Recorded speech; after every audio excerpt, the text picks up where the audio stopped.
Welcome back to our third installment of NASS podcast on equity, diversity, and inclusion within school psychology. I am Shayla Desai, the NASS Director of Educational Practice. My pronouns are she, her, and I'm honored to be the host of this series. This episode will focus on graduate preparation from the perspective of current school psychology graduate students. Today, I am joined by guests Tiffany Lee, AJ Asemi Adem, and Jerica Knox, who I would like to welcome now. Tiffany, AJ, and Jerica, can you please share a little bit about your current role and anything you're comfortable sharing about your identities, including areas of intersectionality? Tiffany, let's start with you.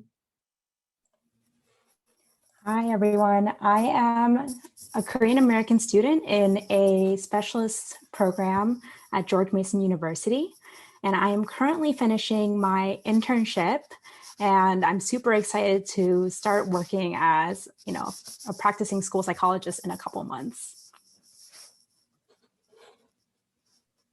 Thank you. Jerica, why don't you go next? All right. Hi, everyone. My pronouns are she, her, hers, and I am a rising fifth year doctoral student in the school psychology program at NC State University. I identify as a Black woman and a first generation college student. Awesome, thanks. And AJ? Hi, everyone. My name is AJ, and I am a rising fourth year. I'm Ghanaian, and my pronouns are she, her, hers. Excited to be here. Thank you all. So I'm hoping to start today's episode hearing from each of you about how you decided to pursue school psychology and what drew you to the field. AJ, do you want to start this time? Sure, I can. When I got these questions, I was just thinking I was really naive when I was coming into this, because all I knew was that I had done my master's in clinical psychology, but then I wanted to be able to marry like psychology and literacy because my interest is in reading motivation and writing motivation. And then I was in this other program and a professor there told me about school psych. And so I went and talked to a current faculty in our program. And when he told me about school psych, I was like, wait, that's what I've been trying to do this whole time, because I had just done clinical and been thinking about developmental, but no one had ever said school psych. So that's kind of what drew me into it, just the thought that I could marry both psychology and literacy, and understand why kids struggle with reading and writing. Interesting, thank you. Jerica, I'll pass to you next. Yeah, the same for me, actually, in terms of just discovering school psychology. I went straight from undergrad to my doctoral program, and I didn't know about school psychology up until I was looking at graduate programs. I knew coming into undergrad that I wanted to go to grad school. I had no idea how to get there, but I knew I needed to do research and work with children because I was interested in working with kids. And from those experiences, I realized that I really wanted to figure out how to utilize the school in the school context to be able to increase resilience in both ethnic minority children and children who have experienced trauma. And so as I was writing my personal statements, I actually came across school psychology. And I'm like, wow, that's actually exactly what I want to do. So it kind of just sprung up on me, luckily. Sounds like that's a pretty common experience. Tiffany, how about you? So like the two of you, I did not know about the field until a couple years after graduating college. And I feel like it's becoming a more, known field, recently. But I study psychology in undergrad, and I feel like with a bachelor's in psychology, you really can't do much in the psychology field or related jobs. And so I jumped into ABA, at first not knowing what it was. I did some work in ABA, and then I worked at a private school as like a program director. I loved working with families and students and all the teachers, but I just felt like I didn't have anything that really quantified my job, or I didn't really have any training. And so that's when I started looking for graduate programs, and I was like, oh my gosh, I did not know school psychology existed. And I felt like that was a combination of the things that I enjoy doing, the things that I was good at. And so that's how I kind of found the field a couple years after I graduated. Great, thanks for sharing. Tiffany, I'll let you continue. I'm curious also, what were some specific things that you were looking for when you were selecting school psychology graduate programs to apply to and then select finally? You know, what was attractive to you about certain programs, and what were some of the things that you were trying to avoid in programs? Sure, I guess just to start off, like location was important to me. Like I wanted to stay near home and just be where I was comfortable, just like convenience and also money. You know, tuition is very expensive. So just looking at the convenience factor. And then, so I'm from the Northern Virginia area. But aside from those things, I really wanted to gain a lot of good hands-on experience since I am pursuing a specialist degree and I'm hoping to work in schools. And so the hands-on training was really, really important, and supportive staff. Great, thank you. Jerica, how about you? I think my biggest thing was location, and now I'm sad to hear that because location is definitely not as big as a factor now, but just being a first-gen student, I really wanted to stay close to home because navigating such a new territory was scary to me. And so location was a big thing for me. My advisor, and of course, like their research interests, and also the demographic information for the rest of the faculty. And that's really based on race and gender. So I avoided places where it was purely white and mostly male because I felt like I wouldn't be comfortable. And then funding as well. So if there was one thing that I learned in my Ronald E. McNair program, it was a research program in undergrad, it was that I should not pay for my doctoral program. So I absolutely looked for looked for schools where funding was included. That makes sense. And AJ, how about you? Yeah, so these two questions are why I said I was naive when I was looking for grad school. So at the time I found school psych, I was in a different program, like a different PhD program. And at the time I was just looking for a program where I could marry these two interests because I was really focused on what my interests were. And I didn't think about the important things that you should think about, right? Like how is this gonna be paid for? Because at the time I thought I had an assistantship. So I think things like, you know, like funding and just interests of faculty and stuff like that are definitely things that should have been looked at. But it was like, oh, I want to do reading and psychology, and I can do reading and psychology here. Awesome, I'm going to do it. And it's been great. Like, I love my program. But I think what sold me ultimately was like the faculty that I met in the interviews, because they were so like warm and it was so kind, as opposed to like the programs I was already in where I felt like I was just floating along and nobody knew or cared who I was. So just that contrast was what ultimately sold me and made me choose to come into my current program. I think that's a really good point. Like, I'm a strong believer of you don't know what you don't know. So sometimes when you are looking for programs, you're not looking at some of the things that are probably important. And so just thinking back to, you know, applying to graduate schools, I think one thing that I should have looked into a little bit more is community in the program, as in, is there a competitive nature among the students, for an example, or is there collaborative work between the labs? Are students being celebrated by the entire program when they're meeting milestones? I think that community is such an important piece, especially when you are in graduate school and you're doing a lot of work and you're tired and you really need support around you. So I think that community is something I would have honed in a little bit more on.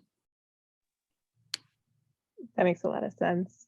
AJ, I wanted to follow up with you about your unique experiences being an international student in your program. And I'm curious what was most helpful to you during the process of applying, and it sounds like also changing programs. I can only imagine that had some other obstacles involved.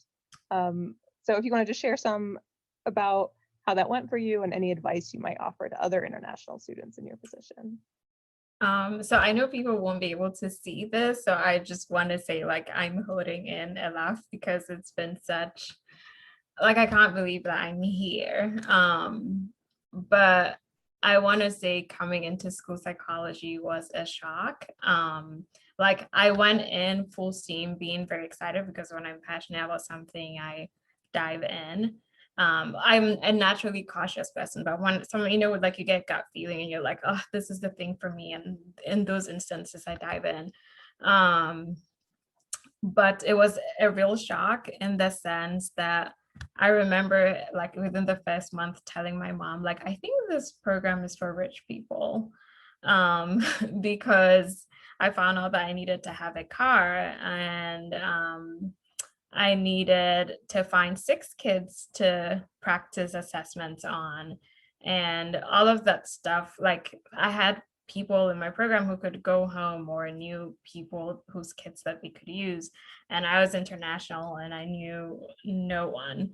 But also like with needing a car, like lots of banks won't give loans to international students and you can't even like get a credit card like initially, like there's a few that would give, so there's just all those logistic details. But like when you're the only international student, it feels weird to bring that up and to say, hey, like, one, I don't have a car, so going to practicum is a challenge. Like I remember having to pay like $20 in and $20 back for an Uber the twice a week that I had to go to practicum because no buses went where my practicum was located. And then the next semester I was like, oh, if you don't have a car, you can't do practicum because all of it is kind of external. So it's not like things like anybody knew about because obviously there's very few international students. So it's not like people are aware and like, oh my God, you're still gonna have to do it. But it's more nobody knew about it so that they could be like, hey, here's what to expect. And so it was kind of a shock. And then also very quickly, I had a child be racist to me during a practice assessment. And so I was like, whew, like, the blows just keep coming. So it was a very interesting first semester. But yeah, I remember talking to my mom and saying, I think this program is for rich people. That was my first impression of school psych, like just the books we needed and the car and all that stuff. Just yeah.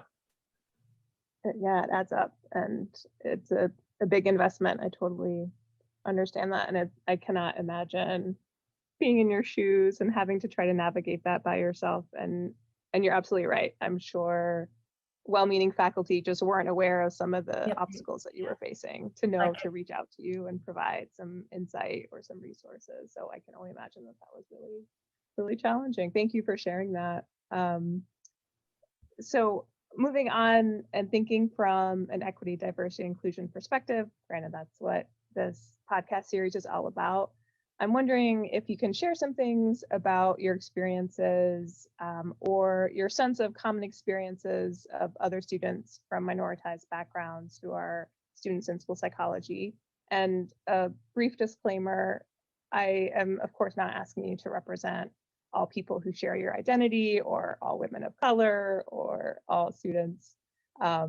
So just know that I'm asking you to speak to your own experiences and what you know.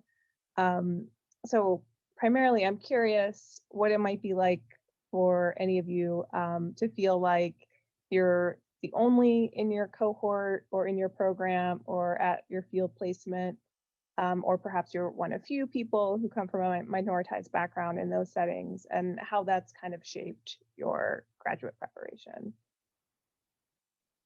Tiffany, do you want to start? Sure. So for my program, I would say our student body, like our cohorts, are pretty diverse, but they're still small. And so I still felt like an only or like one of very few. And there were definitely times when I like felt the pressure to represent my I guess ethnicity, my background, not just being Korean American, but like being Korean or being Asian. And I feel like there's so many Asian people in the world, and for me to represent them, sometimes it did feel like a burden. And there were times where I felt like, I also felt like there were like a lot of teaching moments that came up in grad school or practicum. And sometimes it kind of made me feel like I was taken aback and I didn't really know how to respond at times. Either people said things that were not appropriate. And sometimes, it would be little kids. Like I would be in practicum at an elementary school and they would say things probably because like they haven't experienced certain things or like they just didn't know. And like through those experiences, like now I've learned how to make them, a good teaching moment. But that's definitely taken time. Sure. Jerica or AJ, do you want to share next? I can. So, if I'm honest, exhausting. Because like Tiffany said, I don't feel pressure to represent all Black people so much as I feel a personal responsibility for good or bad, to make things better than people that come after me. Which means being vocal about my experiences as an international student, being vocal about my experiences as a Black woman, and talking about what that's like for me being in the program, so that because I know that faculty are well-meaning, and I'm hoping that by sharing my experiences, it can make things better for the next cohort. It's hard to say, obviously, when you're still so close to it. But yeah, so it's kind of exhausting because of that feeling like you must always speak up. And I feel like I've joked more than one time, like I'm exhausted from speaking up. But it's one of those things. That's totally fair. I share the same sentiment. I always feel like I need to speak up because I'm thinking of the people who are going to come after me. And maybe that's just like my own attribute, like always thinking of others who are coming after, but I just always feel like I need to make things better for other people. And so that has actually resulted in a lot of exhaustion, and I've put myself in places where I have felt uncomfortable for the benefit of other people. And that's rough. That's very rough. But fortunately, I do have other people in my program who share similar identities as me. And so I've been able to receive that support from them. And so sometimes I actually don't feel like the only, although I feel like us together isn't only, but at least we have each other. But yeah, it's hard when you're wanting to do good for the benefit of other people, but you just have to put yourself out there for the bullets, essentially. And so you're getting attacked, or you're just feeling a lot of pressure, and there's just a lot of negative things that come with trying to do good. Yeah, it sounds like not only is there a burden with feeling like you have this added weight and this added responsibility, but to me, it sounds like it almost puts you in a more vulnerable place while you're already going through a really challenging experience of trying to get a graduate degree, and to have this kind of extra stuff weighing over you must be incredibly hard. I'm also wondering, Jerica, you talked a little bit about some supports that have been helpful. Are there other things, Tiffany or AJ, that you've experienced that have maybe kind of helped to make this aspect of your training a little better? Yeah, so I think definitely having supportive faculty is a big one. just feeling like you can say stuff, because as bad as it feels to constantly have to say stuff, I try to imagine what it would feel like if I didn't feel I could say things, and that feels even worse. So having the space to say things is definitely has definitely been really helpful. And also faculty who kind of go out their way and like check in and be like, AJ, how's it going with XYZ? And just knowing that you're not just a number, but like people actually know who you are, and if something happened to you, like there'll be people who would notice. I feel like that helps a little bit. Yeah, absolutely. I just want to start off by saying, like, being able to speak up is very brave and courageous. And there are many times when I kind of sit back because it's scary and very uncomfortable, and especially like feeling like the only, like being afraid that no one's going to understand what I'm saying, or they're going to take it the wrong way.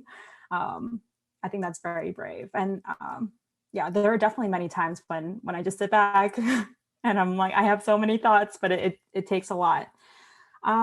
Support wise, I think kind of similar to what AJ said, having like a mentor like in the field or your program who has like shared experiences, I think that's very helpful. And then finding peers that you can, you know, talk to, share experiences and get support from, that's very helpful. Thank you all for sharing. Have any of you been able to have some unique experiences to supplement your graduate training, such as like leadership positions or engaging in advocacy and activism? And if so, how has that contributed to your graduate school experience? I can take this one just because I feel like I've had such like an amazing experience in my program, just regarding those kinds of things. So I will start by saying the year before COVID, I and someone in my cohort were the co-presidents for SASP in the program. I mean, there's only 3 people in my cohort, but still. But also beyond that, I feel, so this year, I and some people in my program started a journal for students in school psych, which I saw an email from Dave earlier today saying we could open it up, and absolutely yes. So I guess this is me plugging that. But so in my previous program, I had said I've always wanted to start a journal for students, and that was met with kind of thing. Whereas in this program, when it was like, I think I want to start a journal for students, it was like, yeah, let's do it. And how can we make this happen? And so I think having that space in my program has been so amazing, because like I was able to find like-minded people who were like, yeah, we think we should have a journal, and like we're currently accepting submissions and we're going to have an issue soon. And it's like crazy to even think about that. It's like I'm part of something like that. And that's all been made possible by being in the program that I'm in. That's awesome. Jerica, Tiffany? Yeah, so my first advocacy sort of experience was in my first year, I think. In my practicum, Lee Kokinas was my advisor or supervisor at the time, and she was super into advocating for school psychologists in North Carolina. So she actually influenced my decision to join the board for North Carolina School Psychology Association. And from there, I had a chance to meet with legislators and talk to them about increasing budgets for school psychologists in North Carolina. And I was very nervous to do that. Very nervous to meet these very big name people and not know what to say, but it was a great opportunity for me to realize that I can actually do that. And it felt good to be able to know that as a school psychologist, I do have these skills to be able to advocate for others.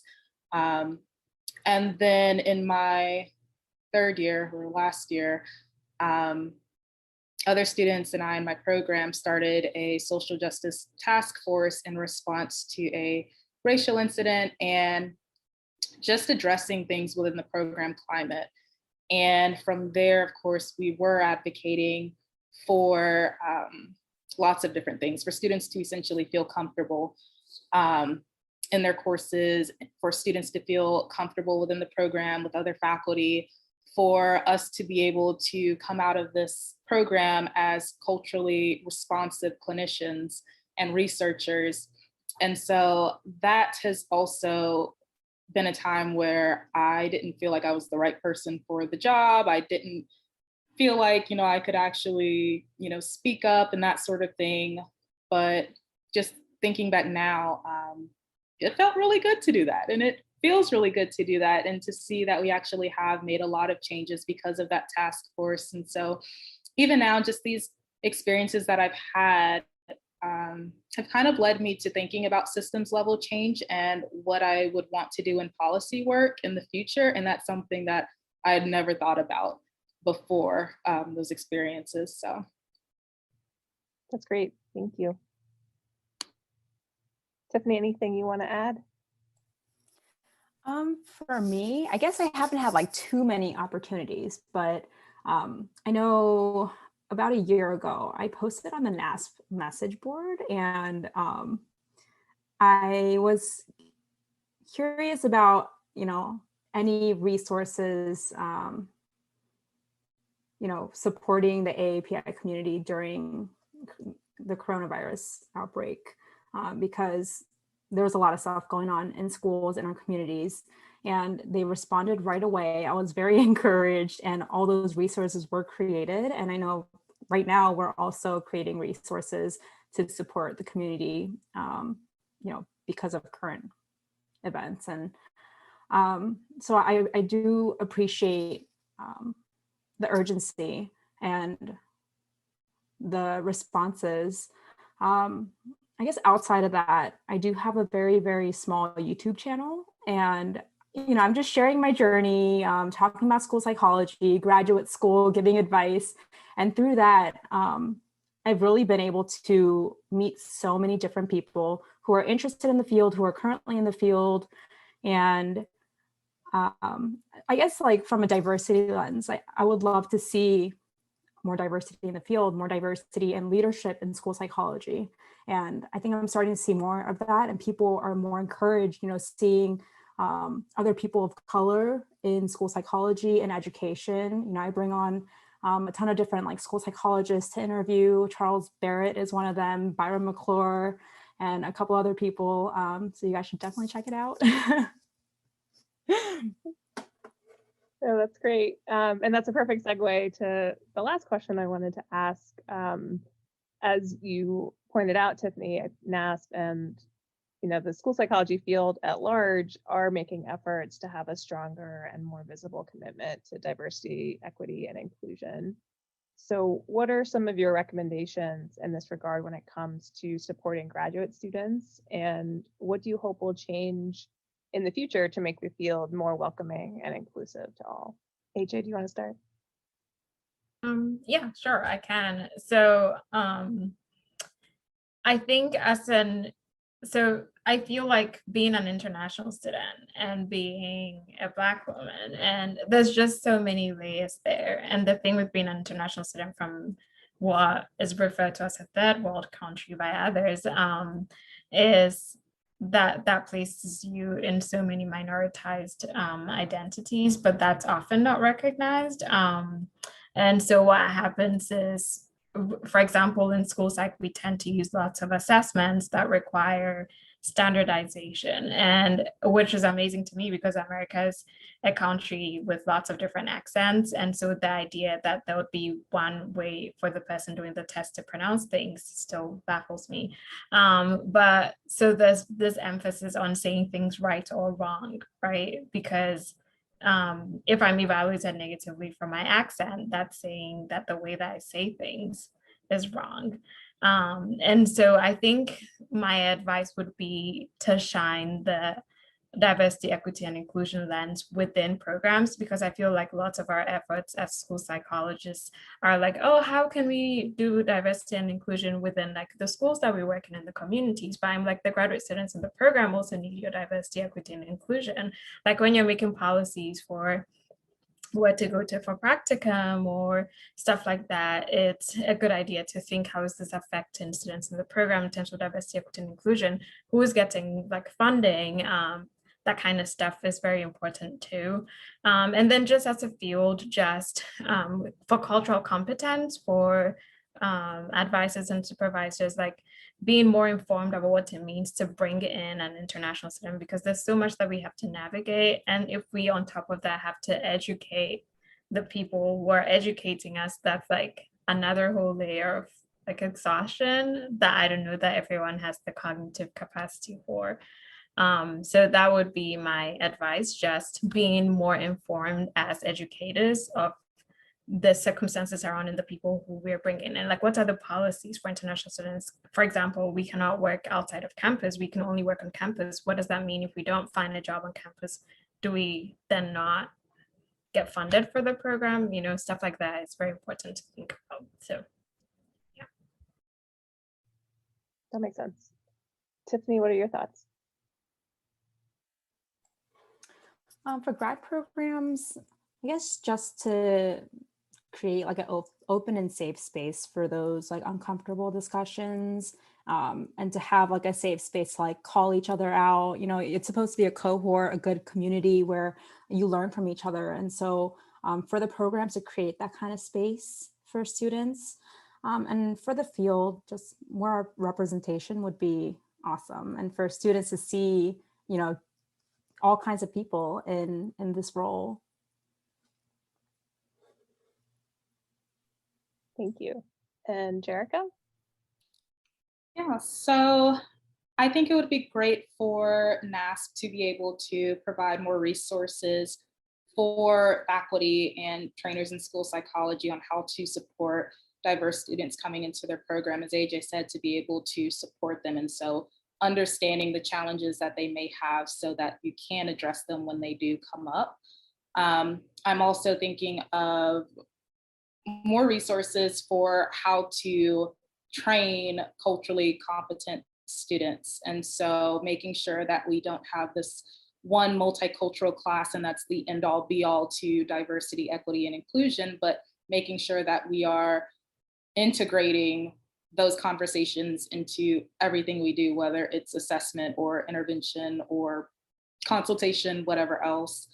And not only just being culturally competent practitioners, but researchers as well. And so really encouraging students to think about implications for their studies and how they relate to different people. Because we are school psychologists who are practitioners, but we are also researchers too. And that's what practitioners base their practices off of. So. Yes, thank you. So Jerica, Tiffany, and AJ, I so appreciate the time that you spent today, also for being so honest and open about your journeys in school psychology. I think it's so important that we listen to our current graduate students to improve the field, and the future is bright. Talking to the three of you, I know we're in good hands. So for everyone listening, thanks for joining us and taking an interest in these critical issues. We look forward to the rest of the series and hope you'll tune in for the next episode. For more information on EDI topics and social justice, please check out the NASP website. Thank you so much, and we'll see you next time.